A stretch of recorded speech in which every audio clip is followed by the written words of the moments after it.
जेठ मास जलदान की कथा। बहुत समय पहले की बात है। एक नगर में एक धनी व्यापारी रहता था। उसके पास धन दौलत की कोई कमी नहीं थी, लेकिन वह बहुत कंजूस और कठोर स्वभाव का था। वह न तो दान करता था और न ही किसी प्यासे या गरीब की सहायता करता था। एक बार भीषण गर्मी का जेठ मास आया। सूर्य की तपन इतनी तेज थी कि लोग पानी के लिए तरस रहे थे। राहगीर दूर दूर तक पानी ढूंढते, लेकिन कहीं पानी मिलना कठिन हो गया था। उसी नगर में एक गरीब बूढ़ी स्त्री रहती थी, जो रोज एक घड़ा पानी भरकर सड़क किनारे बैठ जाती और प्यासे लोगों को निस्वार्थ भाव से जल पिलाती। एक दिन वही व्यापारी उस रास्ते से गुजरा। उसे बहुत प्यास लगी, लेकिन उसके मन में घमंड था। उसने सोचा कि मैं इतना धनी हूँ, फिर किसी गरीब से पानी क्यों लूँ। वह आगे बढ़ गया, लेकिन प्यास के कारण उसका हाल बेहाल हो गया। अंत में मजबूर होकर वह उसी बूढ़ी स्त्री के पास लौटा। बूढ़ी स्त्री ने बिना कुछ पूछे उसे ठंडा जल पिलाया। पानी पीकर व्यापारी को बहुत राहत मिली। उसने पूछा, माँ, तुम यह सेवा क्यों करती हो? बूढ़ी स्त्री मुस्कुरा कर बोली, बेटा, जेठ मास में जलदान सबसे बड़ा पुण्य होता है।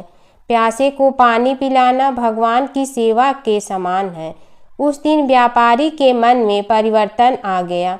उसने अपने जीवन में पहली बार सच्चे दान का महत्व समझा। अगले ही दिन से उसने जगह जगह प्याऊ पानी की व्यवस्था लगवाई और राहगीरों को जल पिलाने लगा। कुछ समय बाद जब उसका जीवन समाप्त हुआ तो यमदूत उसे ले जाने आए, लेकिन उसके जलदान के पुण्य के कारण उसे स्वर्ग की प्राप्ति हुई। कहा जाता है कि जेठ मास में किया गया जलदान अनेक जन्मों के पापों को नष्ट कर देता है और मनुष्य को सुख समृद्धि प्रदान करता है। जेठ मास की भीषण गर्मी में प्यासे को जल पिलाना सबसे बड़ा पुण्य है। यह सेवा न केवल दूसरों का जीवन बचाती है, बल्कि हमारे जीवन को भी सफल बनाती है। गणेश और बुढ़िया माई की कथा। एक बुढ़िया थी। वह बहुत ही गरीब और दृष्टिहीन थी। उसके एक बेटा और बहू थी। वह बुढ़िया सदैव गणेश जी की पूजा किया करती थी। एक दिन गणेश जी प्रकट होकर उस बुढ़िया से बोले, बुढ़िया माँ, तू जो चाहे सो मांग ले। बुढ़िया बोली, मुझे तो मांगना नहीं आता, कैसे और क्या मांगूं? तब गणेश जी बोले, अपने बहू बेटे से पूछ कर मांग ले। तब बुढ़िया ने अपने बेटे से कहा, गणेश जी कहते हैं तू कुछ मांग ले, बता मैं क्या मांगूं? पुत्र ने कहा, माँ, तू धन मांग ले। बहू से पूछा तो बहू ने कहा, नाती मांग ले। तब बुढ़िया ने सोचा कि ये तो अपने अपने मतलब की बात कर रहे हैं। अतः उस बुढ़िया ने पड़ोसन से पूछा तो उन्होंने कहा, बुढ़िया, तू तो थोड़े दिन जियोगी, क्यों तू धन मांगो और क्यों नाती मांगे? तू तो अपनी आँखों की रोशनी मांग ले, जिससे तेरी जिंदगी आराम से कट जाए। इस पर बुढ़िया बोली, यदि आप प्रसन्न हैं तो मुझे 9 करोड़ की माया दे, निरोगी काया दे, अमर सुहाग दे, आँखों की रोशनी दे, नाती दे, पोता दे और सब परिवार को सुख दे और अंत में मोक्ष दे। यह सुनकर तब गणेश जी बोले, बुढ़िया माँ, तुमने तो हमें ठग लिया। फिर भी जो तूने मांगा है वचन के अनुसार सब तुझे मिलेगा। और यह कहकर गणेश जी अंतर ध्यान हो गए।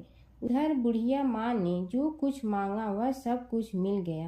हे गणेश जी महाराज, जैसे तुमने उस बुढ़िया माँ को सब कुछ दिया, वैसे ही सबको देना। बुढ़िया माई को मुक्ति दी। तुलसी माता की कथा। एक बुढ़िया माई तुलसी जी को सींचती और कहती कि हे तुलसी माता, सत की दाता, मैं तेरा बिडला सींचती हूँ, मुझे बहू दे, पीताम्बर की धोती दे, मीठा मीठा घास दे, बैकुंठा में वास दे, चटक की चाल दे, पटक की मोद दे, चंदन का काठ दे, रानी सा राज दे, दाल भात का भोजन दे, 11 की मौत दे, कृष्ण जी का कंधा दे। तब तुलसी माता यह सुनकर सूखने लगी। तो भगवान ने पूछा कि हे तुलसी, तुम क्यों सूख रही हो? तुलसी माता ने कहा कि एक बुढ़िया रोज आती है और यही बात कह जाती है, मैं सब बात तो पूरा कर दूंगी, लेकिन कृष्ण का कंधा कहाँ से लाऊंगी? तो भगवान बोले, जब वो मरेगी तो मैं अपने आप कंधा दे आऊँगा, तू बुढ़िया माई से कह देना। जब बुढ़िया माई मर गई, सब लोग आ गए। जब माई को ले जाने लगे तो वह किसी से न उठी। तब भगवान एक 12 बरस के बालक का रूप धारण करके आए। बालक ने कहा, मैं कान में एक बात कहूँगा तो बुढ़िया माई उठ जाएगी। बालक ने कान में कहा, बुढ़िया माई मन की निकाल ले, पीताम्बर की धोती ले, मीठा मीठा घास ले, बैकुंठा का वास ले, चटक की चाल ले, पटक की मोत ले, कृष्ण जी का कंधा ले। यह सुनकर बुढ़िया माई हल्की हो गई। भगवान ने कंधा दिया और बुढ़िया माई को मुक्ति मिल गई। हे तुलसी माता, जैसे बुढ़िया माई को मुक्ति दी वैसे सबको देना। जमुना की कहानी। प्राचीन समय में एक गांव था जिसमें दो बहनें रहा करती थी। एक बहन का नाम गंगा था तो दूसरी बहन का नाम जमुना था। एक बार दोनों बहनें एक साहूकार के खेत से गुजर रही थी तो जमुना ने 13 दाने जौ के तोड़ लिए, जिसे देख गंगा बोली कि तुझे तो ग्रहण लग गया, तूने चोरी की है।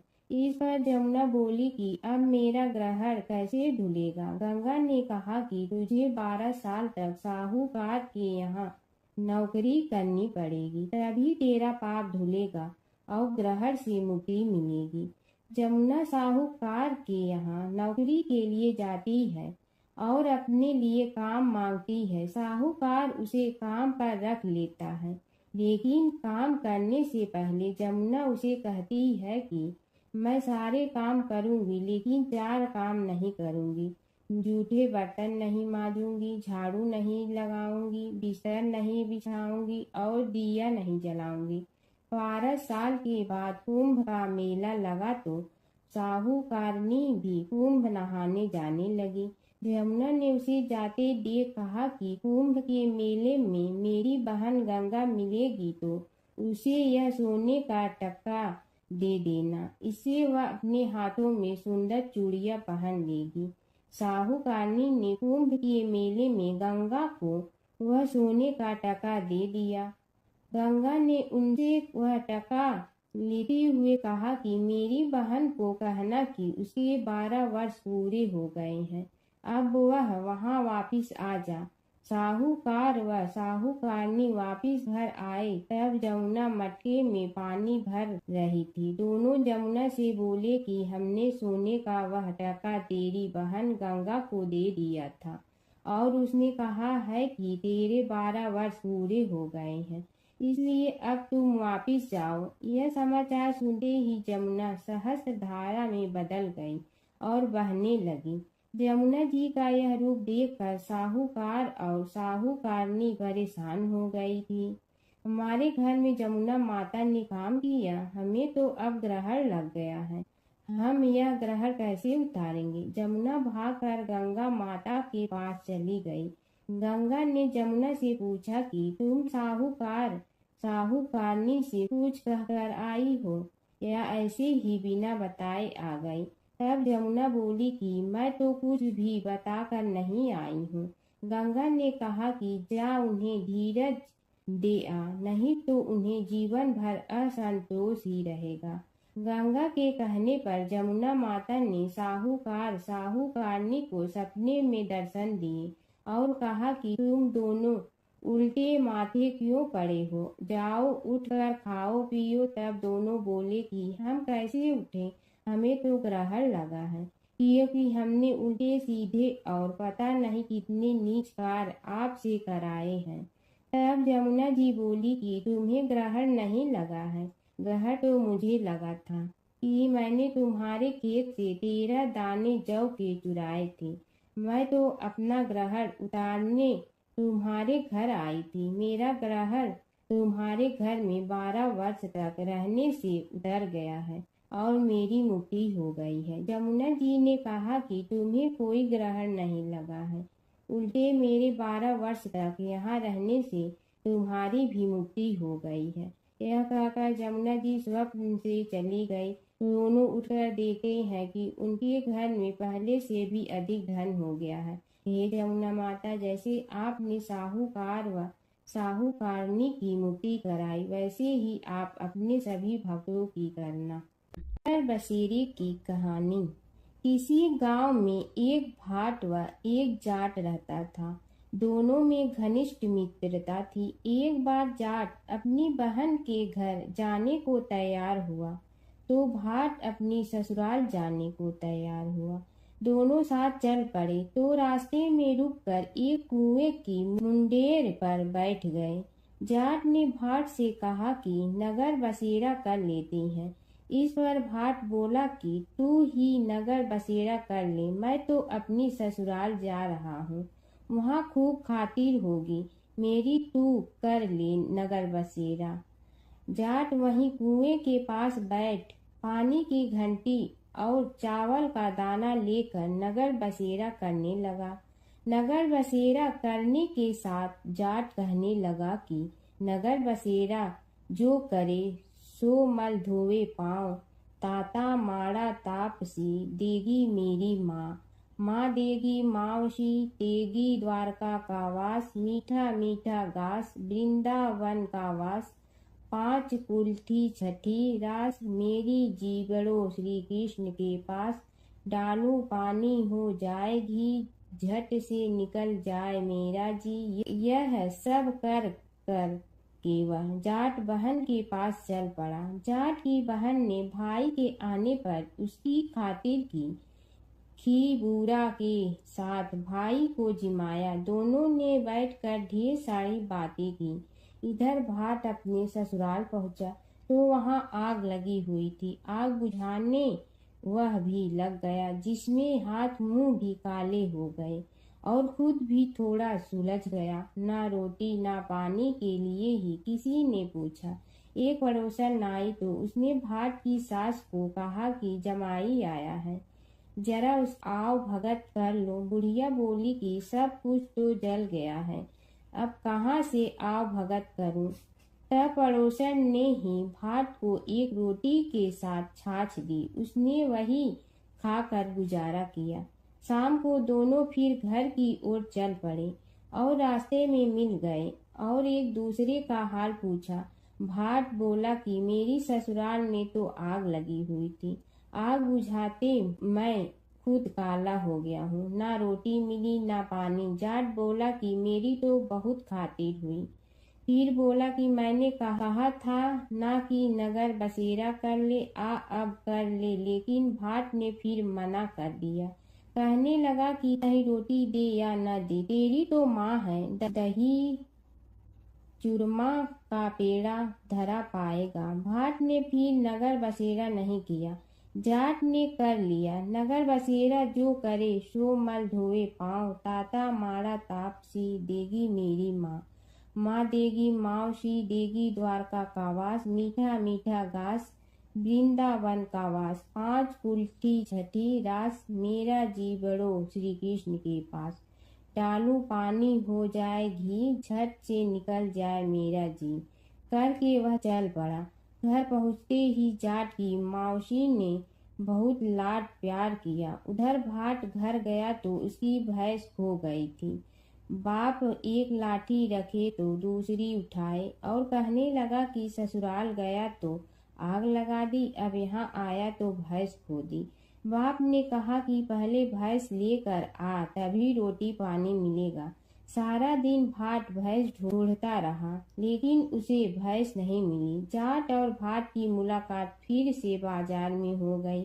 जाट ने भाट के हाल चाल पूछे तो भाट बोला कि आते ही भैंस खो गई, बस उसी दिन से भैंस ढूंढ रहा हूँ। रोटियां का तो पूछो ही मत। जाट ने कहा कि मैंने तो पहले ही कहा था कि नगर बसेरा कर ले। जाट की बात सुनकर भाट बोला कि तेरे नगर बसेरे में इतनी ताकत है तो चल अब कर लेते हैं। दोनों ने बैठकर नगर बसेरा किया। नगर बसेरा जो करे सो मल धोवे पाँव, ताता माड़ा तापसी देगी मेरी माँ। माँ देगी मौसी देगी द्वारका का वास, मीठा मीठा घास वृंदावन का वास। 5 कुल की छठी रास मेरा जीवड़ो श्री कृष्ण के पास। डालू पानी हो जाए घी, झट से निकल जाए मेरा जी। दोनों के नगर बसेरा करने पर भाट जैसे ही आगे बढ़ा तो उसकी कोई भैंस मिल गई, जिसे लेकर घर पहुंचा। घर पहुंचते ही माँ ने कहा कि लड़के को आते ही घर से निकाल दिया, सारे दिन से एक भूखा प्यासा भटक रहा है। यह कहकर उसकी माँ ने उसको खूब खिलाया पिलाया। इस घटना के बाद सारे नगर में ढिंढोरा पिटवा गया कि तब कोई अपने पीहर या सास से आते जाते नगर बसेरा करें। जैसे भाट को नगर बसेरा करने का फल मिला, वैसे ही हर किसी को मिलती है। माता सीता की कथा। यह कहानी सीता माता कहती थी और श्री राम इसे सुना करते थे। एक दिन श्री राम भगवान को किसी काम के लिए बाहर जाना पड़ा, तो सीता माता कहने लगी कि भगवान, मेरा तो 12 वर्ष का नित्य नियम है। अब आप बाहर जाएंगे तो मैं अपनी कहानी किसे सुनाऊंगी। श्री राम ने कहा कि तुम कुएं की पाल पर जाकर बैठ जाना और वहां जो औरतें पानी भरने आएंगी उन्हें अपनी कहानी सुना देना। सीता माता कुएं की पाल पर जाकर बैठ जाती हैं। एक स्त्री आई, उसने रेशम की जड़ी की साड़ी पहन रखी थी और सोने का घड़ा ले रखा था। सीता माता उसे देख कहती हैं कि बहन, मेरा 12 वर्ष का नित्यनेम सुन लो। पर वह स्त्री बोली कि मैं तुम्हारा नित्यनेम सुनूंगी तो मुझे घर जाने में देरी हो जाएगी और मेरी सास मुझसे लड़ेंगी। उसने कहानी नहीं सुनी और चली गई। उसकी रेशम जड़ी की साड़ी फट गई, सोने का घड़ा मिट्टी के घड़े में बदल गया। सास ने देखा तो पूछा कि ये किसका दोष अपने सिर लेकर आ गई है। बहू ने कहा कि कुएं पर एक औरत बैठी थी, उसने कहानी सुनने के लिए कहा, लेकिन मैंने सुनी नहीं, जिसका यह फल मिला है।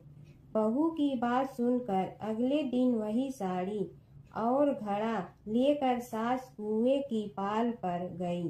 सास को वहीं माता सीता बैठी मिली, तो माता सीता ने कहा कि बहन, मेरी कहानी सुन लीजिए। सास बोली कि एक बार छोड़, मैं तो 4 बार कहानी सुन लूंगी। राम आए लक्ष्मण आए, देश के पुजारी आए, नित नेम का नेम लाए, आओ राम बैठो राम। तपी रसोई जियो राम, माखन मिश्री खाओ राम। दूध बतासा पियो राम, सूत के पलका मोठो राम। साल दुसाला पोठो राम, साल दुसाला ओढ़ो राम। जब बोलो जब राम ही राम, राम संवारे सबके काम। खाली घर भंडार भरेंगे, सबका बेड़ा पार करेंगे। श्री राम जय जय राम। सास बोली कि बहन, कहानी तो बहुत अच्छी लगी। कहानी सुनकर सास घर चली गई और उसकी साड़ी फिर से रेशम जड़ी की बन गई। मिट्टी का घड़ा फिर सोने के घड़े में बदल गया। बहू कहने लगी, सासू माँ, आपने ये सब कैसे किया।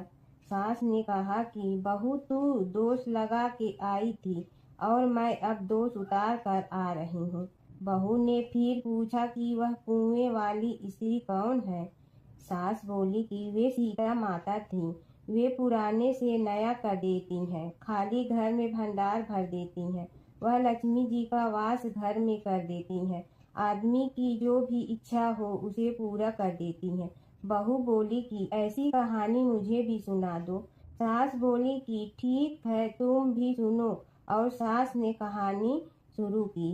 राम आए लक्ष्मण आए, देश के पुजारी आए, नित नेम का नेम लाए, आओ राम बैठो राम। तपी रसोई जियो राम, माखन मिश्री खाओ राम। दूध बतासा पियो राम, सूत के पलका मोठो राम। साल दुसाला पोठो राम, साल दुसाला ओढ़ो राम। जब बोलो जब राम ही राम, राम संवारे सबके काम।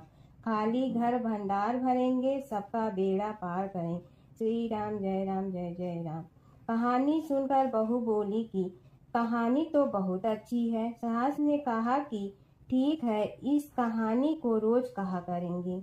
अब सास बहू रोज सवेरे उठती, नहाती धोती और पूजा करने के बाद नित्य की सीता की कहानी कहती। एक दिन उनके यहाँ एक पड़ोस की औरत आई और बोली कि बहन जरा सी आँच दे ना। तो वह बोली कि आज तो अभी हमने जलाई ही नहीं।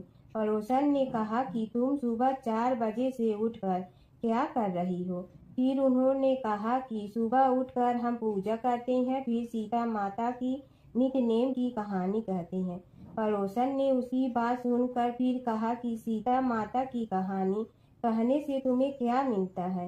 वे बोली कि इनकी कहानी कहने से घर में भंडार भर जाते हैं, सारे काम सिद्ध होते हैं, मन की इच्छा भी पूरी हो जाती है। पड़ोसन कहती है कि बहन ऐसी कहानी तो मुझे भी सुना दो। फिर वह बोली कि ठीक है, तुम भी यह कहानी सुन लो। राम आए लक्ष्मण आए, देश के पुजारी आए, नित्य नेम का नेम लाए, आओ राम बैठो राम। सारी कहानी सुनने के बाद पड़ोसन कहने लगी, बहन कहानी तो मुझे बहुत अच्छी लगी। अब वह पड़ोसन भी नित्य नेम सीता माता की कहानी कहने लगी। कहानी कहने से सीता माता ने पड़ोसन के भी भंडार भर दिए। अब तो पूरे मोहल्ले में नित्य नेम की कथा चल पड़ी। हर किसी की मनोकामना पूरी होने लगी। हे सीता माता, जैसे आपने उनके भंडार भरे, वैसे ही आप हमारे भी भंडार भरना, सबकी भरना, कहानी सुनने वाले के भी और कहानी कहने वाले के भी। प्राचीन काल की बात है। नैमिषारण्य क्षेत्र में ऋषि, महर्षि और साधु संतों का समाज जुड़ा था। उसमें श्री सूत जी भी विद्यमान थे। शौनक जी ने उनकी सेवा में उपस्थित होकर निवेदन किया कि हे अज्ञान रूप घोर तिमिर को नष्ट करने में करोड़ों सूर्यों के समान प्रकाशमान श्री सूत जी हमारे कानों के लिए अमृत के समान जीवन प्रदान करने वाले कथा तत्व का वर्णन कीजिए। हे सूत जी, हमारे हृदयों में ज्ञान के प्रकाश की वृद्धि तथा भक्ति, वैराग्य और विवेक की उत्पत्ति जिस कथा से हो सकती हो, वह हमारे प्रति कहने की कृपा कीजिए। शौनक जी की जिज्ञासा से सूत जी बड़े प्रसन्न हुए। पुरातन इतिहासों के स्मरण से उनका शरीर पुलकायमान हो रहा था।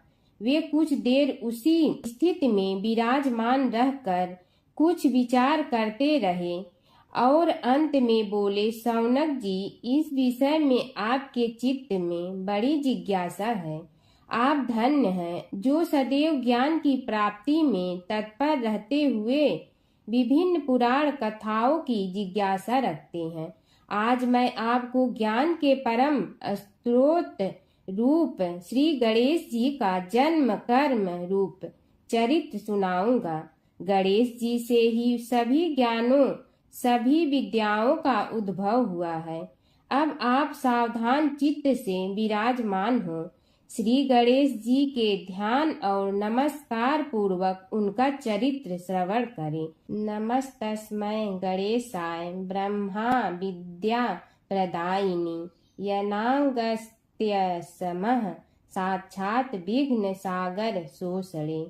कैसे हैं वे श्री गणेश जो सभी प्रकार की ब्रह्म विद्याओं को प्रदान करने वाले, अर्थात ब्रह्मा के सगुण और निर्गुण स्वरूप पर प्रकाश डालने और जीव ब्रह्मा का अभेद प्रतिपादन करने वाली विद्याओं के दाता हैं। वे विघ्नों के समुद्रों को महर्षि अगस्त के समान शोषण करने में समर्थ हैं। इसलिए उनका नाम विघ्न सागर शोषक के नाम से प्रसिद्ध है। मैं उन भगवान श्री गणेश जी को नमस्कार करता हूँ। प्रथम पूजा के अधिकारी श्री गणेश जी, यह कहकर सूत जी कुछ समय के लिए मौन हो गए और फिर बोले, शौनक जी, भगवान गणेश जी ही सर्वप्रथम पूजा प्राप्ति के अधिकारी हैं। किसी भी देवता की पूजा करो, पहले उनकी पूजा करो। शौनक जी ने निवेदन किया, हे भगवान, हे सूत, सर्वप्रथम यह बताने की कृपा कीजिए कि गणेश जी को प्रथम पूजा का अधिकार किस प्रकार प्राप्त हुआ।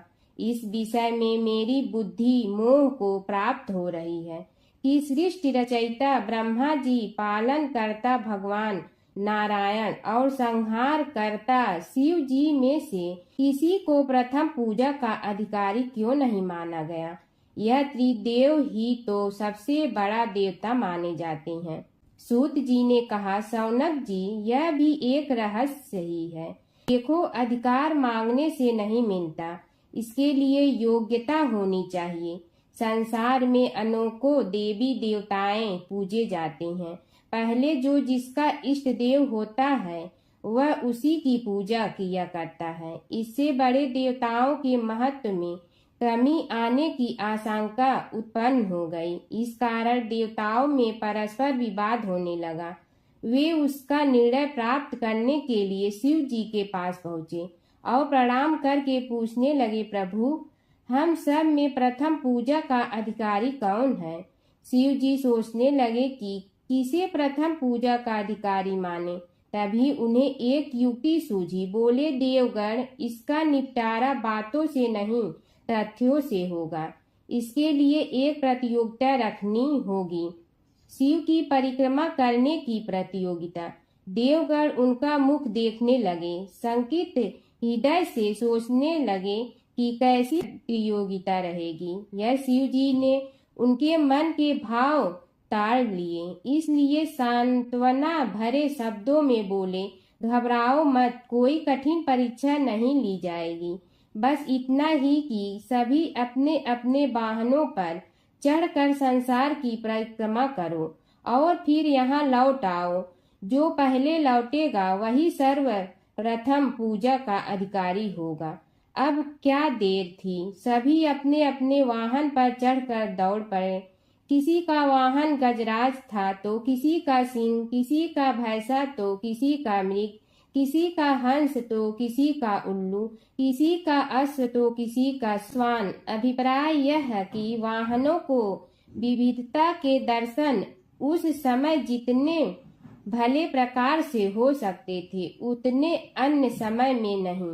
सबसे गया बीता वाहन गणेश जी का था मूषक, उससे चूहा भी कहते हैं। ऐसे वाहन के बल भरोसे इस प्रतियोगिता में सफल होना तो क्या, सम्मिलित होना भी हास्यास्पद है। गणेश जी ने सोचा, छोड़ो, क्या होगा प्रतियोगिता में भाग लेने से, हम तो यहाँ बैठे रहकर ही तमाशा देखेंगे। वे बहुत देर तक विचार करते रहे। अंत में उन्हें एक युक्ति सूझी। शिव जी स्वयं ही जगदाता हैं, यह संसार उन्हीं का प्रतिबिंब है, तब क्यों न इन्हीं की परिक्रमा कर ली जाए। इनकी परिक्रमा करने से ही संसार की परिक्रमा हो जाएगी। ऐसा निश्चय कर उन्होंने मूषक पर चढ़कर शिव जी की परिक्रमा की और उनके समक्ष जा पहुँचे। शिव जी ने कहा, तुमने परिक्रमा पूर्ण कर ली। उन्होंने उत्तर दिया, जी हाँ। शिव जी सोचने लगे कि इसे तो यहीं घूमते हुए देखा, फिर परिक्रमा कैसे कराया। देवताओं का परिक्रमा करके लौटना आरंभ हुआ और उन्होंने गणेश जी को वहां बैठे देखा तो माथा ठनक गया। फिर भी साहस करके बोले, अरे तुम विश्व की परिक्रमा के लिए नहीं गए। गणेश जी ने कहा, अरे मैं कब का यहाँ आ गया। देवता बोले, तुम्हें तो कहीं भी नहीं देखा। गणेश जी ने उत्तर दिया, देखते कहाँ से, समस्त संसार शिव जी में विद्यमान है। इनकी परिक्रमा करने से ही संसार की परिक्रमा पूर्ण हो गई। सूत जी बोले, शौनक, इस प्रकार गणेश जी ने अपनी बुद्धि के बल पर ही विजय प्राप्त कर ली। उनका कथन सत्य था, इसलिए कोई विरोध करता भी तो कैसे। बस उसी दिन से गणेश जी की प्रथम पूजा होने लगी। सूत जी बोले, हे शौनक जी, यह एक तथ्य है कि गणेश जी ही उसके पात्र हैं। वे बड़े देवता का भी कार्य सिद्धि में विघ्न उपस्थित होने पर उन विघ्नराज का आश्रय न लिया हो। हे शौनक, वे देव भी बड़े दयालु हैं। नाम तो शिव जी का ही आशुतोष है, किंतु वे सर्वात्मा और सर्वरक्षक प्रभु तो शिव जी की अपेक्षा भी शीघ्र ही प्रकट हो जाते हैं। उनका भक्त कभी किसी संकट में नहीं पड़ता। यदि प्रारब्ध वशात कभी किसी विपत्ति में पड़ भी जाता है तो गणेश्वर की उपासना करने पर उनके अनुग्रह से उनके समस्त दुख दूर होकर परम सुख की प्राप्ति होती है। शौनक ने कहा, हे सूत जी, हे महाभाग, हे प्रभु, मैं गणेश जी के विभिन्न चरित्रों का अध्ययन करना चाहता हूँ, तो मुझे बताइए कि किस ग्रंथ का अवलोकन करूँ। हे दयामय, आपको तो उनके समस्त चरित्र विदित है कि यदि आप ही उन्हें सुनाने की कृपा करें तो मेरा अत्यधिक उपकार होगा। सूत जी बोले, हे शौनक भगवान, गणेश्वर के इतने चरित्र हैं कि उन सब का कथन इस जीवा से संभव नहीं, क्योंकि प्रभु अनंत, प्रभु चरित्र अनंता वाली बात समस्त विद्वान ऋषि मुनि कहते हैं। फिर भी गणेश जी प्रथम पूजा के अधिकारी होने के कारण समस्त देव चरित्रों में जुड़े हुए हैं, इसलिए उनका प्रभाव भी सर्वाधिक व्यापक है। हे मुने, हे शौनक, वे भगवान सर्व समर्थ हैं। वे सभी का तिरस्कार करने में समर्थ हैं, किंतु उनका तिरस्कार कोई भी नहीं कर सकता। यह त्रिलोक्य उन्हीं भगवान के संकेत पर नित्य करता है। इसकी समस्त क्रियाएं उन्हीं की इच्छा पर आश्रित हैं। हे शौनक भगवान गणेश्वर स्वयं कहते हैं, शिवे विष्णु च शक्तौ च सूर्ये मयि निराधिप यो भेद बुद्धि योग स सम्य योगो मतो मम। हे नरेश्वर, हे वरेण्य, शिव, विष्णु, शक्ति, सूर्य और मुझ गणेश में जो अभेद बुद्धि योग है, मेरे मत में वही सम्यक योग है। इससे यह भी सिद्ध है कि समस्त देवता उन्हीं के स्वरूप हैं।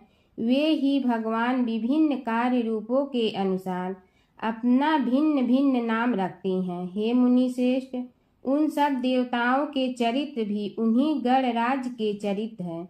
यद्यपि सब चरित्र एक ही ग्रंथ में मिलने में संभव नहीं है, फिर भी गणेश्वर के अनेकों प्रमुख चरित्रों का वर्णन गणेश पुराण में हुआ है। राजा सोमकांत का वृतांत कथन। शौनक जी ने पूछा, हे प्रभु, गणेश पुराण का आरंभ किस प्रकार हुआ, यह मुझे बताने की कृपा करे। इस पर सूत जी ने कहने लगे, हे शौनक, यद्यपि गणेश पुराण है तो बहुत प्राचीन, क्योंकि भगवान गणेश्वर तो आदि हैं। न जाने कब से गणेश जी अपने उपासकों पर कृपा करते चले आ रहे हैं। उनके अनंत चरित्र हैं, जिनका संग्रह एक महापुराण का रूप ले सकता है। उसे एक बार भगवान नारायण ने नारद जी को और भगवान ने शंकर और जगन जननी पार्वती जी को सुनाया था। बाद में वही पुराण संक्षेप रूप में ब्रह्मा जी ने महर्षि वेद व्यास को सुनाया और फिर व्यास जी ने महर्षि भृगु को सुनाया। भृगु ने कृपा करके सौराष्ट्र के एक राजा सोमकांत को सुनाया था। तब से वह पुराण अनेक कथाओं में विस्तृत होता रहा और अनेक कथाओं से रहित होता हुआ अनेक रूप में प्रचलित है। शौनक जी ने पूछा, भगवान, आप यह बताने का कष्ट करें कि राजा सोमकांत कौन था। उसने महर्षि से गणेश पुराण का श्रवण कहाँ किया था, उस पुराण के श्रवण से उसे क्या क्या उपलब्धियां हुई। हे नाथ, मुझे श्री गणेश्वर की कथा के प्रति उत्कंठा बढ़ती ही जा रही है। सूत जी बोले, हे शौनक, सौराष्ट्र के देवनगर नाम की एक प्रसिद्ध राजधानी थी। वहाँ का राजा सोमकांत था। वह अपनी प्रजा का पुत्र के समान पालन करता था। वह वेद ज्ञान संपन्न, शस्त्र विद्या में पारंगत एवं प्रबल प्रतापी राजा, समस्त राजाओं में मान्य तथा अत्यंत वैभवशाली था। उसका ऐश्वर्य कुबेर के भी ऐश्वर्य को लज्जित करता था। उसने अपने पराक्रम से अनेकों देश जीत लिए थे। उसकी पत्नी अत्यंत रूपवती, गुणवती, धर्माज्ञा एवं पतिव्रत धर्म का पालन करने वाली थी। वह सदैव अपने प्राणनाथ की सेवा में लगी रहती थी। उसका नाम सुधर्मा था। जैसे वह पतिव्रता थी, वैसे ही राजा भी एक पत्नी व्रता का पालन करने लगा। उसके हेमकांत नामक एक सुंदर पुत्र था। वह भी सभी विद्याओं का ज्ञाता और अस्त्र शस्त्रादि के अभ्यास में निपुण हो गया था। यह सभी श्रेष्ठ लक्षणों से संपन्न सद्गुणी एवं प्रजा जनों के हितों का अत्यंत पोषक था। इस प्रकार राजा सोमकांत स्त्री पुत्र पशुवाहन राज्य एवं प्रतिष्ठा आदि से सब प्रकार सुखी था। उसे दुख तो था ही नहीं। सभी राजागण उसका हार्दिक सम्मान करते थे तथा उसकी श्रेष्ठ कीर्ति भी संसार व्यापी थी। परंतु युवावस्था के अंत में सोमकांत को घृणित कोष्ठ रोग हो गया। उसके अनेक उपचार किए गए किंतु कोई लाभ नहीं हुआ। रोग शीघ्रता से बढ़ने लगा और उसके कीड़े पड़ गए। जब रोग की अधिक वृद्धि होने लगी और उसका कोई उपाय न हो सका तो राजा ने मंत्रियों को बुलाकर कहा, सुव्रतो, जाने किस कारण यह रोग मुझे पीड़ित कर रहा है। अवश्य ही यह किसी पूर्व जन्म के पाप का फल होगा। इसलिए मैं अब अपना समस्त राजपाट छोड़कर वन में रहूंगा। मेरे पुत्र हेमकांत को मेरे समान मानकर राज्य शासन का धर्म पूर्वक संचालन कराते रहें। यह कहकर राजा ने शुभ दिन दिखवाकर अपने पुत्र हेमकांत को राज्य पद पर अभिषेक किया और अपनी पत्नी सुधर्मा के साथ निर्जन वन की ओर चल दिया। प्रजापालक राजा के वियोग में समस्त प्रजा जन अश्रु बहाते हुए उनके साथ चले गए। राज्य की सीमा पर पहुंचकर राजा ने अपने पुत्र अमात्यगण और प्रजा जनों को समझाया, आप सब लोग धर्म के जानने वाले, श्रेष्ठ आचरण में तत्पर एवं सहृदय हैं। यह संसार तो वैसे भी परिवर्तनशील है। जो आज है वह कल नहीं था और आने वाले कल में भी नहीं रहेगा। इसलिए मेरे जाने से दुख का कोई कारण नहीं है। मेरे स्थान पर मेरा पुत्र सभी कार्यों को करेगा। इसलिए आप सब उसके अनुशासन में रहते हुए उसे सदैव सम्मान करते रहें। फिर पुत्र से कहा, बेटा, यह स्थिति सभी के समझ आती रही है। हमारे पूर्व पुरुष भी परंपरागत रूप से वृद्धावस्था आने पर वन में जाते रहे हैं।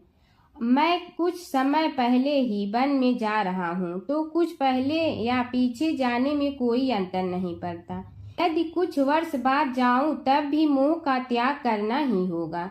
इसलिए हे वत्स, तुम दुखित मत हो और मेरी आज्ञा मानकर राज्य शासन को ठीक प्रकार चलाओ। ध्यान रखना, क्षत्रिय धर्म का कभी त्याग न करना और प्रजा को सदा सुखी रखना। इस प्रकार राजा सोमकांत ने सभी को समझा बुझाकर वहां से वापस लौट आया और स्वयं अपनी पतिव्रता भार्या के साथ वन में प्रवेश किया। पुत्र हेमकांत के आग्रह से उसने सुबल और ज्ञान गम्य नामक 2 आत्माओं को भी साथ ले लिया। उन सब ने एक समतल एवं सुंदर स्थान देखकर वहां विश्राम किया। तभी उन्हें एक मुनि कुमार दिखाई दिया। राजा ने उससे पूछा, तुम कौन हो, कहाँ रहते हो? यदि उचित समझो तो मुझे बताओ। मुनि बालक ने कोमल बाणी में कहा, मैं महर्षि भृगु का पुत्र हूँ। मेरा नाम च्यवन है। हमारा आश्रम निकट में ही है। अब आप भी अपना परिचय दीजिए। राजा ने कहा, मुनि कुमार, आपका परिचय पाकर मुझे बड़ी प्रसन्नता हुई। मैं सौराष्ट्र के देवनगर नामक राज्य का अधिपति रहा हूँ। अब अपने पुत्र को राज्य देकर मैंने अरण्य की शरण ली है। मुझे कुष्ठ रोग अत्यंत पीड़ित किए हुए हैं। उसकी निवृत्ति का कोई उपाय करने वाला हो तो कृपा कर मुझे बताइए। मुनि कुमार ने कहा, मैं अपने पिताजी से अपना वृतांत कहता हूँ, फिर वे जैसा कहेंगे आपको बताऊंगा। यह कहकर मुनि बालक चला गया और कुछ देर में ही आकर बोला, राजन, मैंने आपका वृतांत अपने पिताजी को बताया। उनकी आज्ञा हुई है कि आप सब मेरे साथ आश्रम में चलकर उनसे भेंट करें, तभी आपके रोग के विषय में भी विचार किया जाएगा। राजा सोमकांत के पूर्व जन्म का वृत्तांत भृगु द्वारा वर्णन। राजा अपनी पत्नी और अमात्यों के सहित च्यवन के साथ साथ भृगु आश्रम में जा पहुंचा और उन्हें प्रणाम कर बोला, हे भगवान, हे महर्षि, मैं आपकी शरण हूँ, आप मुझ कुष्ठी पर कृपा कीजिए। महर्षि बोले, राजन, यह तुम्हारे किसी पूर्व जन्म कृत पाप का ही उदय हो गया है। इसका उपाय मैं विचार करके बताऊंगा। आज तो तुम सब स्नान आज से निवृत्त होकर रात्रि विश्राम करो।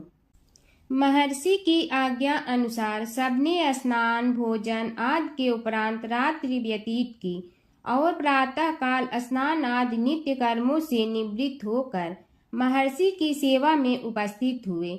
महर्षि ने कहा, राजन, मैंने तुम्हारे पूर्व जन्म का वृतांत जान लिया हूँ और यह भी विदित कर लिया है कि किस पाप के फल से तुम्हें इस रोग की प्राप्ति हुई है। यदि तुम चाहो तो उसे सुना दूं। राजा ने हाथ जोड़कर निवेदन किया, बड़ी कृपा होगी मुनिनाथ, मैं उसे सुनने के लिए उत्कंठित हूँ। महर्षि ने कहा, तुम पूर्व जन्म में एक धनवान वैश्य के लाडले पुत्र थे। वह वैश्य विंध्याचल के निकट कौलहार नामक ग्राम में निवास करता था। उसकी पत्नी का नाम सुलोचना था। तुम उसी वैश्य दंपत के पुत्र हुए। तुम्हारा नाम कामद था। तुम्हारा लालन पालन बड़े लाड चाव से हुआ। उन्होंने तुम्हारा विवाह एक अत्यंत सुंदरी वैश्य कन्या से कर दिया था, जिसका नाम कुटुम्बिनी था। यद्यप तुम्हारी भार्या सुशीला थी और तुम्हें सदैव धर्म में निरत देखना चाहती थी, किंतु तुम्हारा स्वभाव वासनांध होने के कारण दिन प्रतिदिन उज्जवल होता जा रहा था।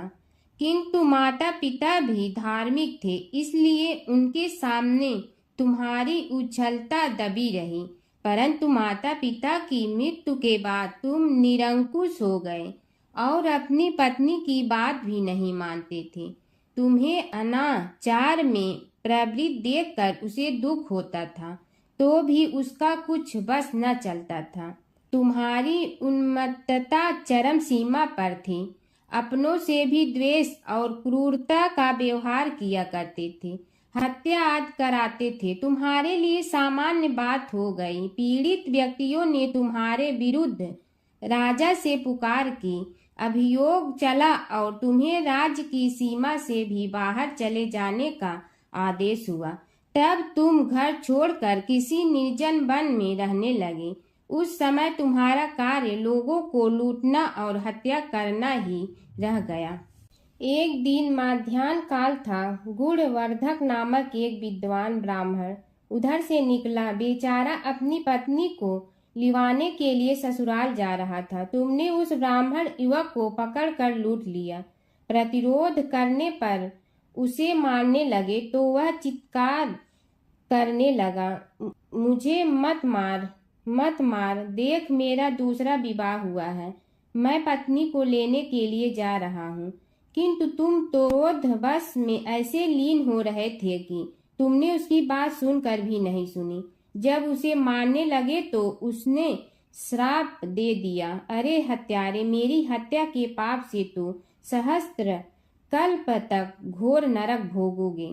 तुमने उसकी कोई चिंता न की और सिर काट लिया। राजन, तुमने ऐसी ऐसी एक नहीं बल्कि अनेक निरीह हत्याएं की थी, जिनकी गणना करना भी पाप है। इस प्रकार इस जन्म में तुमने घोर पाप कर्म किए थे, किंतु बुढ़ापा आने पर जब अशक्त हो गए तब तुम्हारे साथ जो क्रूर कर्मा थे वे भी किनारा कर गए। उन्होंने सोच लिया कि अब तो इसे खिलाना भी पड़ेगा, इसलिए मरने दो यहीं। अमोघ प्रभाव गणेश उपासना का कथन। राजन, अब तुम निरालंब थे, चल फिर तो सकते ही नहीं थे। भूख से पीड़ित रहने के कारण रोगों ने भी घेर लिया। उधर से जो कोई निकलता तुम्हें घृणा की दृष्टि से देखता हुआ चला जाता। तब तुम आहार की खोज में बड़ी कठिनाई से चलते हुए एक जीर्ण शीर्ण देवालय में पहुंचा। उसमें भगवान गणेश्वर की प्रतिमा विद्यमान थी। तब न जाने किस पुण्य के उदय होने से तुम्हारे मन में गणेश जी के प्रति भक्ति भाव जागृत हुआ। तुम निराहार रहकर उनकी उपासना करने लगे। उससे तुम्हें सब कुछ मिला और रोग भी कम हुआ। राजन, तुमने अपने साथियों की दृष्टि बचाकर बहुत सा धन एक स्थान पर गाड़ दिया था। अब तुमने उस धन को उसे देवालय के जीर्णोद्धार में लगाने का निश्चय किया। शिल्पी बुलाकर उस मंदिर को सुंदर और भव्य बनवा दिया। इस कारण कुख्याति सुख्याति में बदलने लगी। फिर यथा समय तुम्हारी मृत्यु हुई। यमदूतों ने पकड़कर तुम्हें यमराज के समक्ष उपस्थित किया। यमराज तुमसे बोले, जीव, तुमने पाप और पुण्य दोनों ही किए हैं और दोनों का ही भोग तुम्हें भोगना है। किंतु पहले पाप का फल भोगना चाहते हो पुण्य का? इसके उत्तर में तुमने प्रथम अपने पुण्य कर्मों के भोग की इच्छा प्रकट की और इसीलिए उन्होंने तुम्हें राजकुल में जन्म लेने के लिए भेज दिया। पूर्व जन्म में तुमने भगवान गणाध्यक्ष का सुंदर एवं भव्य मंदिर बनवाया था, इसलिए तुम्हें सुंदर देह की प्राप्ति हुई। यह कहकर महर्षि भृगु कुछ रुके। उन्होंने देखा कि राजा को इस वृतांत पर शंका हो रही है। तभी महर्षि के शरीर में असंख्य विकराल पक्षी उत्पन्न होकर राजा की ओर झपटे। उनकी चोंच बड़ी तीक्ष्ण थी, जिनसे वे राजा के शरीर को नोच नोच कर खाने लगे। उसके कारण उत्पन्न असहनीय पीड़ा से व्याकुल हुए राजा ने महर्षि के समक्ष हाथ जोड़कर निवेदन किया, प्रभु, आपका आश्रम तो समस्त द्वेष आदि से परे है और यहाँ मैं आपकी शरण में बैठा हूँ। तब यह पक्षी मुझे आकर ही क्यों पीड़ित कर रहे हैं? हे मुनिनाथ, इनसे मेरी रक्षा कीजिए। महर्षि ने राजा के अंतर्वचन सुनकर सांत्वना देते हुए कहा, राजन, तुमने मेरे वचनों में शंका की थी और जो मुझ सत्यवादी के कथन में शंका करते हैं उसे खाने के लिए मेरे शरीर से इसी प्रकार पक्षी प्रकट हो जाते हैं, जो कि मेरे हुंकार करने पर भस्म हो जाया करते हैं। यह कर महर्षि ने हुंकार की और तभी वे समस्त पक्षी भस्म हो गए। राजा श्रद्धावनत होकर उनके समक्ष अश्रुपात करता हुआ बोला, प्रभु, अब आप पाप से मुक्त होने का उपाय कीजिए। महर्षि ने कुछ विचार कर कहा, राजन, तुम पर भगवान गणेश्वर की कृपा सहज रूप से है और वे ही प्रभु तुम्हारे पापों को भी दूर करने में समर्थ हैं। इसलिए तुम उनके पाप नाशक चरित्रों का श्रवण करो। गणेश पुराण में उनके चरित्रों का भले प्रकार वर्णन हुआ है, अतएव तुम श्रद्धा भक्ति पूर्वक उसी को सुनने में चित्त लगाओ। राजा ने प्रार्थना की, महामुनि, मैंने गणेश पुराण का नाम भी आज तक नहीं सुना, तो उनके सुनने का सौभाग्य कैसे प्राप्त कर सकूंगा? हे नाथ, आपसे अधिक ज्ञानी और प्रकांड विद्वान और कौन हो सकता है? आप ही मुझ पर कृपा कीजिए। महर्षि ने राजा की दीनता देखकर उसके शरीर पर अपने कमंडल का मंत्रपूत जल छिड़का। तभी राजा को एक छींक आई और नासिका से एक अत्यंत छोटा काले वर्ण का पुरुष बाहर निकल आया। देखते देखते वह बढ़ गया। उसके भयंकर रूप को देखकर राजा कुछ भयभीत हुआ, किंतु समस्त आश्रमवासी वहां से भाग गए। वह पुरुष महर्षि के समक्ष हाथ जोड़कर खड़ा हो गया। उन्हें उसकी ओर देखा और कुछ उच्च स्वर में बोले, तू कौन है, क्या चाहता है? वह बोला, मैं साक्षात पाप हूँ। समस्त पापियों के शरीर में मेरा निवास है। आपके मंत्रपूत जल के स्पर्श से मुझे विवश होकर राजा के शरीर से बाहर निकलना पड़ा है। अब मुझे बड़ी भूख लगी है, बताइए क्या खाऊं और कहाँ रहूं? महर्षि बोले, तू उस आम के अवकाश स्थान में निवास कर और उसी वृक्ष के पत्ते खाकर जीवन निर्वाह कर। यह सुनते ही वह पुरुष आम के वृक्ष के पास पहुंचा, किंतु उसके स्पर्श मात्र से वह वृक्ष जलकर भस्म हो गया। फिर जब पाप पुरुष को रहने के लिए कोई स्थान दिखाई न दिया तो वह भी अंतर्हित हो गया। एक समय की बात है कि विष्णु भगवान का विवाह लक्ष्मी जी के साथ निश्चित हो गया। विवाह की तैयारी होने लगी। सभी देवताओं को निमंत्रण भेजे गए, परंतु गणेश जी को निमंत्रण नहीं दिया। कारण जो भी रहा हो, अब भगवान विष्णु की बारात जाने का समय आ गया। सभी देवता अपनी पत्नियों के साथ विवाह समारोह में आए। उन सब ने देखा कि गणेश जी कहीं दिखाई नहीं दे रहे हैं। तब वे आपस में चर्चा करने लगे कि क्या गणेश जी को कोई न्योता नहीं दिया है या स्वयं गणेश जी ही नहीं आए हैं। सभी को इस बात पर आश्चर्य होने लगा। तभी सब ने विचार किया कि विष्णु भगवान से ही इसका कारण पूछा जाए। विष्णु भगवान से पूछने पर उन्होंने कहा कि हमने गणेश जी के पिता भोलेनाथ महादेव को न्योता भेजा है। यदि गणेश जी अपने पिता के साथ आना चाहते हैं तो आ जाते, अलग से न्योता देने की कोई आवश्यकता भी नहीं थी। दूसरी बात यह है कि उनको 1.25 मन मूंग, 1.25 मन चावल, 1.25 मन घी और 1.25 मन लड्डू का भोजन दिन भर में चाहिए। यदि गणेश जी नहीं आएंगे तो कोई बात नहीं, दूसरे के घर जाकर इतना सारा खाना पीना अच्छा भी नहीं लगता। इतनी वार्ता कर ही रहे थे कि किसी एक ने सुझाव दिया, यदि गणेश जी आ भी जाए तो उनके द्वारपाल बनाकर बैठा देंगे कि आप घर की याद रखना। आप तो चूहे पर बैठकर धीरे धीरे चलोगे तो बारात से बहुत पीछे रह जाओगे। यह सुझाव भी सबको पसंद आ गया तो विष्णु भगवान ने भी अपनी सहमति दे दी। होना क्या था कि इतने में गणेश जी वहां आ पहुंचे और उन्हें समझा बुझा कर घर की रखवाली करने बैठा दिया गया। बारात चल रही थी, तब नारद जी ने देखा कि गणेश जी तो दरवाजे पर ही बैठे हुए हैं, तो वे गणेश जी के पास गए और रुकने का कारण पूछा। गणेश जी कहने लगे कि विष्णु भगवान ने मेरा बहुत अपमान किया है। नारद जी ने कहने लगे कि अपनी मूसक देना को आगे भेज दे तो वह रास्ता खोद देगी, जिससे उनके वाहन धरती में धंस जाएंगे। तब आपको सम्मान पूर्वक बुलाना पड़ेगा।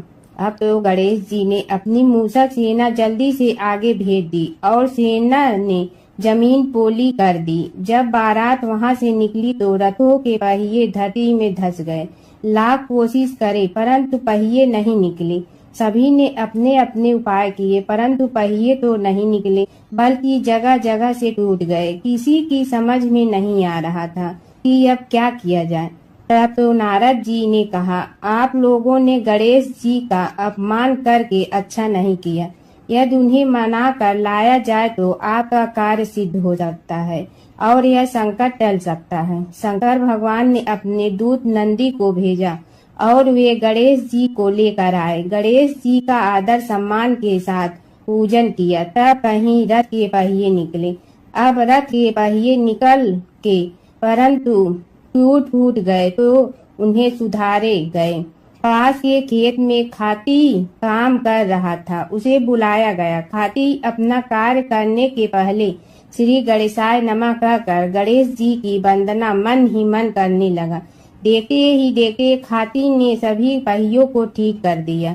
तब खाती कहने लगा कि हे देवताओं, आपने सर्वप्रथम गणेश जी को नहीं मनाया होगा और न ही उनकी पूजन की होगी, इसीलिए तो आपके साथ यह संकट आया है। हम तो मूर्ख अज्ञानी हैं, फिर भी पहले गणेश जी को पूजते हैं, उनका ध्यान करते हैं। आप लोग तो देवतागण हैं, फिर भी आप गणेश जी को कैसे भूल गए। अब आप लोग भगवान श्री गणेश जी की जय बोल कर जाएं तो आपके सब काम बन जाएंगे और संकट कट जाएंगे। ऐसा कहते हुए बारात वहां से चल दी और विष्णु भगवान को लक्ष्मी जी के साथ विवाह संपन्न करा के सभी सकुशल घर लौट आए।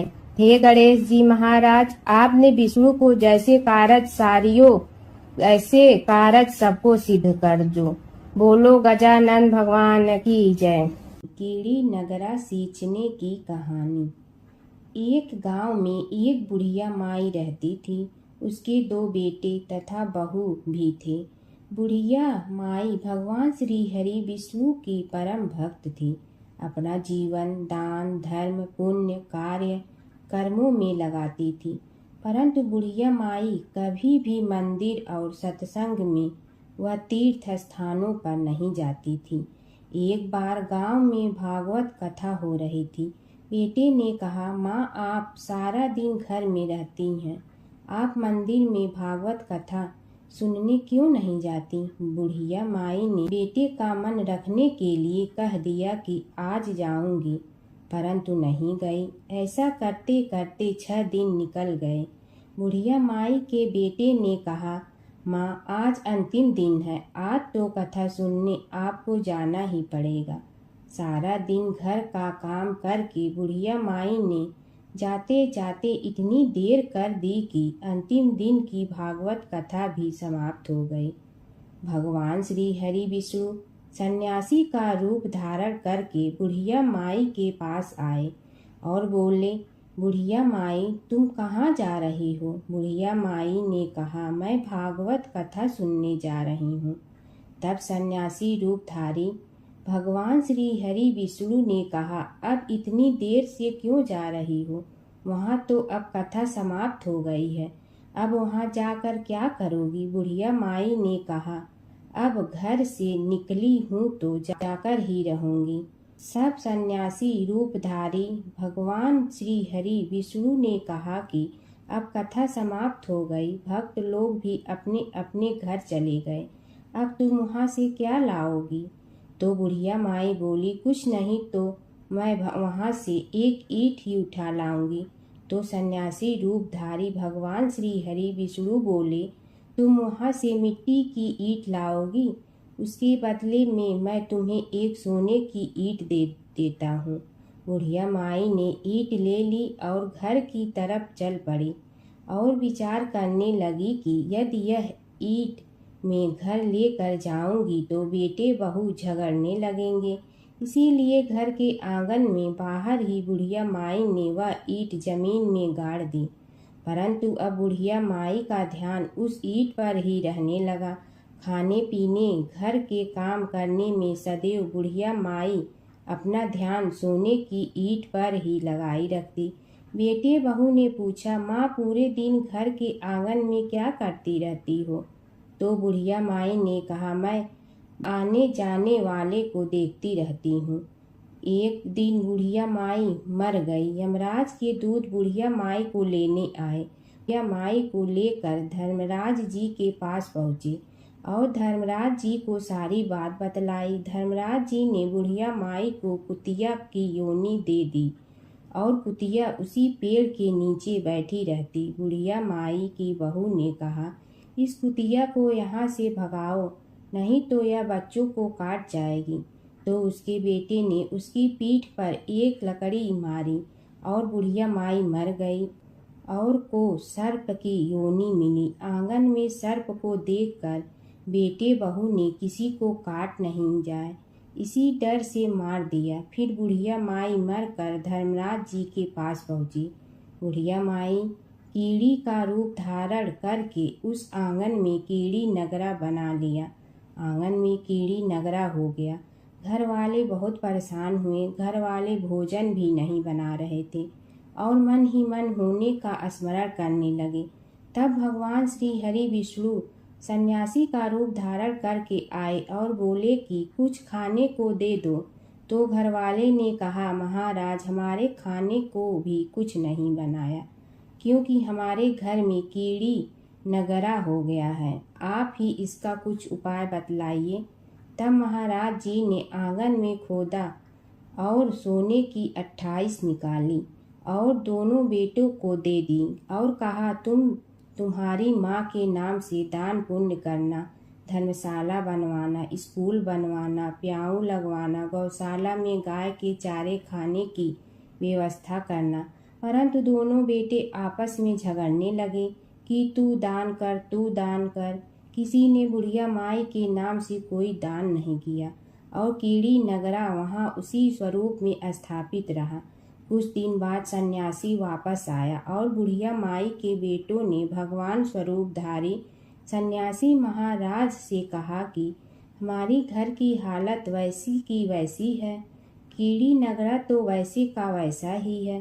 तब साधु रूपधारी सन्यासी महाराज ने कहा, वह सोने के ईंट के टुकड़े लाओ और उन्हें बेचकर उनसे जो भी धन मिले उसे तुम्हारी माँ के नाम से दान पुण्य करो। इस कीड़ी नगरा पर शक्कर और आटा डालो। तुम ऐसा करोगे तो तुम्हारी माँ को मोक्ष प्राप्ति होगी। और उनके घर से कीड़ी नगरा चला गया।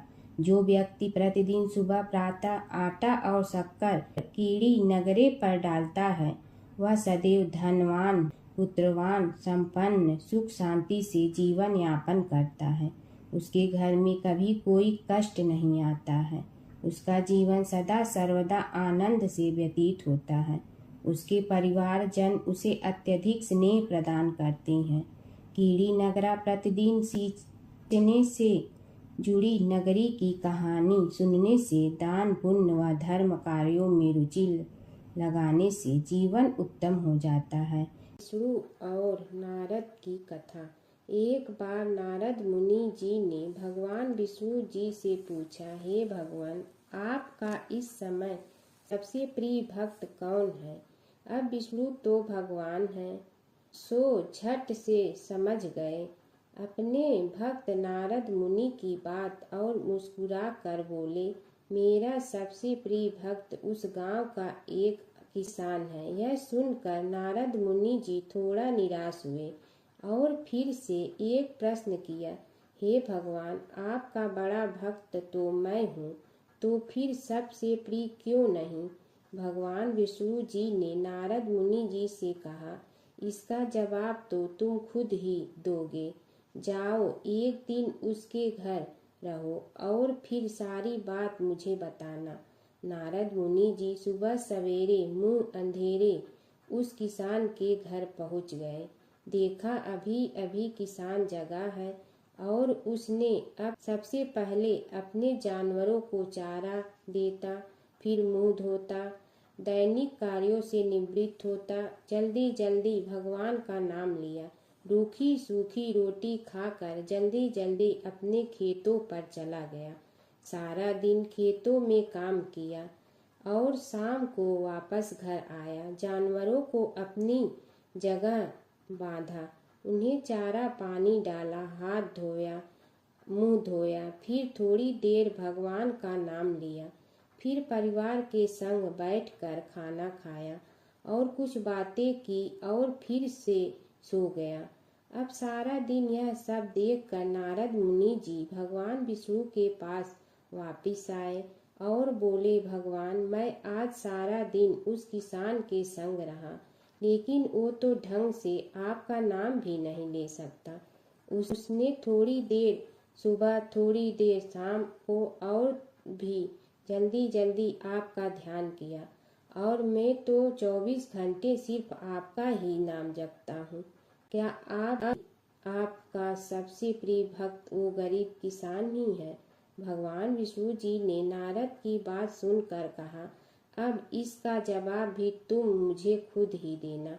और भगवान विष्णु जी ने एक कलश अमृत से भरा नारद मुनि को थमाया और बोले, इस कलश को लेकर तुम तीनों लोकों की परिक्रमा कर के आओ, लेकिन ध्यान रहे अगर एक बूंद भी अमृत नीचे गिरा तो तुम्हारी सारी भक्ति और पुण्य नष्ट हो जाएगी। नारद मुनि तीनों लोकों की परिक्रमा करके जब भगवान विष्णु के पास वापस आए तो खुश होकर बोले, भगवान, मैंने एक बूंद भी अमृत नीचे नहीं गिरने दिया। विष्णु भगवान ने पूछा, और इस दौरान तुमने मेरा नाम कितना बार लिया, मेरा स्मरण कितनी बार किया? तो नारद बोले, अरे भगवान जी, मेरा तो सारा ध्यान इस अमृत पर था, फिर आपका ध्यान कैसे करता? भगवान विष्णु ने कहा, हे नारद, देखो उस किसान को, वो अपना कर्म करते हुए भी नियमित रूप से मेरा स्मरण करता है, क्योंकि जो अपना कर्म करते हुए भी मेरा जाप करे वही मेरा सबसे प्रिय भक्त है। तुम तो सारे दिन खाली बैठे ही जप करते हो, और जब तुम्हें कर्म दिया तो मेरे लिए तुम्हारे पास समय ही नहीं था। तो नारद मुनि सब समझ गए और भगवान के चरण पकड़ कर बोले, हे भगवान, आपने मेरा अहंकार तोड़ दिया, आप धन्य हैं। हर व्रत कथा के साथ पढ़ी और सुनी जाने वाली लपसी तपसी की यह कहानी। एक लपसी था, एक तपसी था। तपसी हमेशा भगवान की तपस्या में लीन रहता था। लपसी रोजाना सवा सेर की लपसी बनाकर भगवान का भोग लगाकर जीम लेता था। एक दिन दोनों लड़ने लगे। तपसी बोला, मैं रोज भगवान की तपस्या करता हूँ, इसलिए मैं बड़ा हूँ। लपसी बोला, मैं रोज भगवान को सवा सेर लपसी का भोग लगाता हूँ, इसलिए मैं बड़ा हूँ। नारद जी वहाँ से गुजर रहे थे। दोनों को लड़ता देखकर उनसे पूछा कि तुम क्यों लड़ रहे हो। तपसी ने खुद के बड़ा होने का कारण बताया और लपसी ने अपना कारण बताया। नारद जी बोले, तुम्हारा फैसला मैं करूँगा। दूसरे दिन लपसी और तपसी नहाकर अपनी रोज की भक्ति करने आए तो नारद जी ने छुपकर 1.25 करोड़ की एक एक अंगूठी उन दोनों के आगे रख दी। तपसी की नज़र उस अंगूठी पर पड़ी जो उसने चुपचाप अंगूठी उठाकर अपने नीचे दबा ली। तब लपसी की नज़र अंगूठी पर पड़ी, लेकिन उसने ध्यान नहीं दिया। भगवान को भोग लगाकर लपसी खाना खाने लगा। नारद जी सामने आए तो दोनों ने पूछा कि कौन बड़ा, तो नारद जी ने तपसी से खड़ा होने को कहा। वो खड़ा हुआ तो उसने नीचे दबी अंगूठी दिखाई पड़ी। नारद जी ने लपसी से कहा, तपस्या करने के बाद भी तुम्हारी चोरी करने की आदत नहीं गई, इसलिए लपसी बड़ा है और तुम्हें तुम्हारी तपस्या का कोई फल भी नहीं मिलेगा। तपसी शर्मिंदा होकर माफ़ी मांगने लगा। उसने नारद जी से पूछा, मुझे मेरी तपस्या का फल कैसे मिलेगा। नारद जी ने कहा, यदि कोई गाय और कुत्ते की रोटी नहीं बनाएगा तो फल तुम्हें मिलेगा। यदि कोई ब्राह्मण को भोजन करवा कर दक्षिणा नहीं देगा तो फल तुम्हें मिलेगा। यदि कोई साड़ी के साथ ब्लाउज नहीं देगा तो फल तुझे मिलेगा। यदि कोई दिए से दिया जलाएगा तो फल तुम्हें मिलेगा।